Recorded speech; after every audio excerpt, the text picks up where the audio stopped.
que, en même temps que, dans un autre côté, tout est vanité. Pourquoi je veux tant quelque chose que je ne vais même pas amener quelque part, que je vais laisser ici et que la rouille va prendre? Est-ce tant pour faciliter ma vie sur cette terre ou pour combler un vide que je sens en moi et que je pense que la richesse pourrait combler? Parce que je ne peux pas me dire malheureux. Je ne peux pas me dire que non, je me sens triste, je suis pas riche. C'est parce que j'affronte des réalités au jour le jour que je me dis que si j'étais riche, vraiment, ça va m'aider. Et pour y arriver, il y a des sacrifices que je fais. Et ces sacrifices-là ne sont pas toujours des plus joyeux. Mais c'est parce que je pense à long terme. Et quand j'écoute des gens qui ont les résultats que j'aimerais avoir, mais c'est ce qu'ils me disent aussi. Ils me disent, que tu dois sacrifier certaines choses. Tu dois laisser certaines choses au détriment d'autres. Alors je me dis, je dois faire pareil. Parce que si le chemin a été tracé par d'autres et que c'est le même chemin que je dois prendre peut-être, alors il faudrait que je le prenne.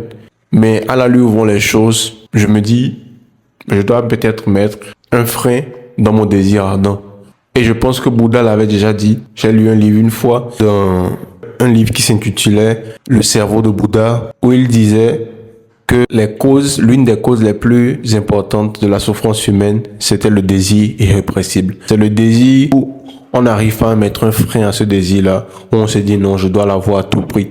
Et après, quand on ne l'a pas, on se sent totalement détruit et on souffre. Et je pense que cette détruction-là, que toi et moi, nous devons examiner et nous devons éviter, essayer de mettre dans notre tête que vraiment la richesse ne peut pas être un paramètre pour notre bonheur et que nous avons déjà été bénis par des choses que même les gens riches n'ont pas.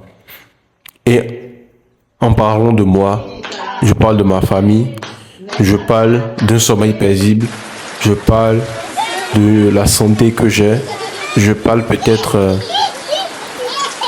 de mes parents qui sont encore vivants, je parle de beaucoup d'autres choses que les mots ne pourront pas éliminer et que seul l'esprit conscient, l'esprit en mode manuel et l'esprit reconnaissant, l'esprit qui éprouve de la gratitude envers l'univers pourrait comprendre. Mais toujours est-il que je ne peux pas renoncer au désir de richesse parce que je sais que si ce désir-là se concrétise, j'aurai une vie sur cette terre beaucoup plus facile, beaucoup plus facile. Donc, ce n'est pas ce que je suis en train de vouloir passer, mais je suis en train de juste vouloir vous faire comprendre que ce désir de richesse, il me génère beaucoup d'anxiété, parfois même des légers moments de dépression, mais il faudrait que je me rende compte que ce que j'ai aujourd'hui, je ne l'avais pas hier et ce que j'aurai demain, je ne l'ai pas maintenant. La vie, elle est une suite de prospérité et une suite de saisons qui s'enchaîneront et qui t'emmèneront vers ton plus grand bien. Et c'est ce que j'avais à partager avec vous. Merci et laisse ton commentaire, mode manuel et laisse un like.